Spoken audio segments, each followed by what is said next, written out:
अब जो fire extinguisher होता है, तो फायर एक्सटिंग्विशर हम यूज कैसे करते हैं? फायर एक्सटिंग्विशर अगर आपको यूज करने नहीं आता है तो आपको ये एक बार पूरा वीडियो बहुत अच्छे से देखना चाहिए और समझना चाहिए कि फायर एक्सटिंग्विशर कैसे यूज किया जाता है। तो सबसे पहले फायर एक्सटिंग्विशर जनरली जो रहता है वो वॉल माउंटेड रहता है, मतलब दीवार में कहीं पे वो लगा हुआ रहेगा। अब अगर दीवार में वॉल माउंटेड है तो आपको उसको निकालना पड़ेगा। ठीक, आपको निकालना है। निकालने के बाद में उसको आपको निकालना है तो सिंपल सा है, आप उसको ऊपर करोगे तो निकल आता है बाहर। सेकंड आपका रहता है इसको लेके कंधे में जाना है। मतलब आप उसको हाथ में लेके ऐसा पकड़ के नहीं दौड़ोगे, क्योंकि जब अगर आप हाथ में पकड़ के दौड़ते हो तो आपका पहली बात तो आपके हाथ में बहुत ज्यादा ग्रिप होती नहीं है। दूसरा, फायर एक्सटिंग्विशर हल्का नहीं होता है। कम से कम 10 से 15 किलो या 20 किलो के भी फायर एक्सटिंग्विशर होते हैं। तो 15-20 किलो आपके लिए उठाना इतना इजी नहीं है ना? तो और उसको पकड़ के दौड़ना पड़ता है। जहाँ पे आग लगी है वहां पे आपको जितनी जल्दी पहुंचोगे उतना जल्दी आप उसको बुझाने की कोशिश शुरू कर दोगे, है ना? तो फायर एक्सटिंग्विशर को आपको उठाना है और वो भी कंधे में रखना है। अब कंधे में कैसे रखोगे? तो कंधे में रखने के लिए एक सिस्टम होता है। कोई भी भारी चीज को अगर आप उठा रहे हैं तो आपको झुक के नहीं उठाना है। मतलब अगर आप झुक के उठाओगे तो आपका जो कमर है उस कमर में प्रॉब्लम आ सकती है। कमर में क्या प्रॉब्लम आएगी? आपने उठाया, आपका अगर एंगल बहुत सही तरीके से नहीं रहा तो इसमें पीछे काफी दर्द होगा और आप चीजों को उठा भी नहीं पाओगे। मतलब भारी आइटम को उठाना भी है तो आप उठा भी नहीं पाओगे। उसके लिए क्या करना पड़ता है? सिंपल सा सिस्टम है। आप थोड़ा सा बैंड होके नीचे झुकिए, है ना? दोनों पैर को थोड़ा सा फोल्ड करके थोड़ा सा बैठिए, आधा बैठना है आपको। और उसके बाद में इसको आप अपने कंधे पे रखोगे। कंधे पे रखने के बाद में बॉडी स्ट्रेट रहेगी आपकी, और फिर आप सीधा खड़े हो जाओगे। ठीक, तो पैर बेंड करके थोड़ा सा झुकना है, कंधे पे रखना है। कंधे पे रखने के बाद में आपकी बॉडी को आपको सीधा करना है, और सीधा करने के बाद में सीधा स्ट्रेट सीधा खड़े हो जाना है ना? घुटनों को सीधा कर देना है। तो उससे आप आपके कंधे पे आ गया।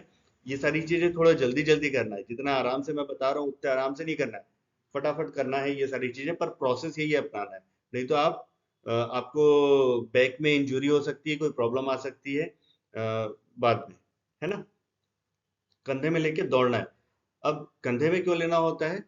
अगर आप कंधे में लेके दौड़ते हो तो आप थोड़ा सा बैलेंस्ड रहते हो। आपका फायर एक्सटिंग्विशर गिरेगा भी नहीं, कंधे में भी है। और अब आप दौड़ रहे हो तो थोड़ा जल्दी आप पहुंच सकते हो, है ना? आग कहीं पे भी अगर लगती है तो आग लगने के लिए लगने के बाद में अपने को सबसे पहले क्या करना है? जितनी जल्दी हो सके उतनी जल्दी वहां पर फायर एक्सटिंग्विशर लेके पहुंचना है। तो वो आपको कंधे में लेके ही जाओगे तब आप कर पाओगे। अदरवाइज हो सकता है कि आप फायर एक्सटिंग्विशर बहुत जल्दी वहां पे ना पहुंचा पाओ। ठीक, इसके बाद आपको कहाँ पे रुकना है? कम से कम 6 से 8 फीट के पहले ही रुक जाना है। अगर आग कहीं पे लगी है तो वहां से 6 से 8 फीट की दूरी पे आपको खड़े रहना है, और वहां पे खड़े होके आपको फायर एक्सटिंग्विशर यूज करना शुरू करना है और धीरे धीरे करके आगे जाना है। ठीक है? अब 6 से 8 फीट दूर क्यों रहना है? क्योंकि जरूरी नहीं है कि जो आपकी आग है, आग में जो लपटें आ रही है वो सीधा ऊपर ही जाए। अगर हवा का डायरेक्शन बदलता है तो हवा के डायरेक्शन बदलने से हवा का डायरेक्शन अगर आपकी तरफ आया तो आपके ऊपर में प्रॉब्लम आ सकती है। इस वजह से अगर 6-8 फीट आप पीछे रहोगे तो अगर डायरेक्शन चेंज हो रहा है तो आपको पीछे हटने का या और पीछे तरफ भागने का पॉसिबिलिटी रहती है। अगर आप एकदम पास में हो तो आग लपटे जैसी हवा का डायरेक्शन जैसी चेंज हुआ तो लपटे आपके ऊपर आ जाएगी और आपको कुछ प्रॉब्लम हो सकता है या इंजरी हो सकती है ना? तो इस वजह से 8 से 10 फीट, सॉरी, 6 से 8 फीट पीछे आपको खड़े रहना है।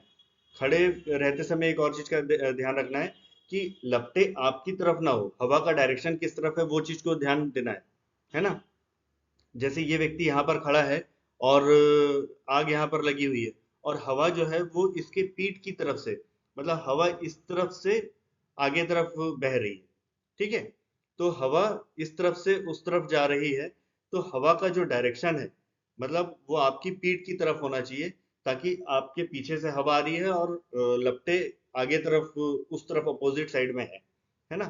अब आप फायर एक्सटिंग्विशर यूज करना शुरू करोगे, ताकि क्या है कि आपको लपटों के कारण आपको कोई प्रॉब्लम आपकी तरफ नहीं आ रही है ना।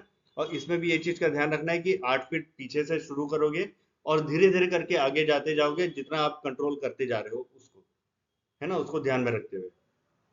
अब अभी तक के आपने क्या किया, फायर एक्सटिंग्विशर उतारा, आपने उसको कंधे में लेके वहां पहुंचे, लपटों के ध्यान रखते हुए आपने 8 फीट पहले वहां पे रुक गए, और वहां पे फायर एक्सटिंग्विशर अब आपने नीचे रख दिया। अब फायर एक्सटिंग्विशर नीचे रखने के बाद में आपको क्या करना है, फायर एक्सटिंग्विशर नीचे रखने के बाद, उतारने के बाद में आपको पास टेक्निक का यूज करना है, PASS। सबसे पहले पुल करना है, एम करना है, स्क्वीज करना है और स्वीप करना है। ये क्या चीज होता है, ये हम नेक्स्ट स्लाइड में देखते हैं। ये टेक्निक को यूज करते हुए ही आप फायर एक्सटिंग्विशर को यूज करोगे।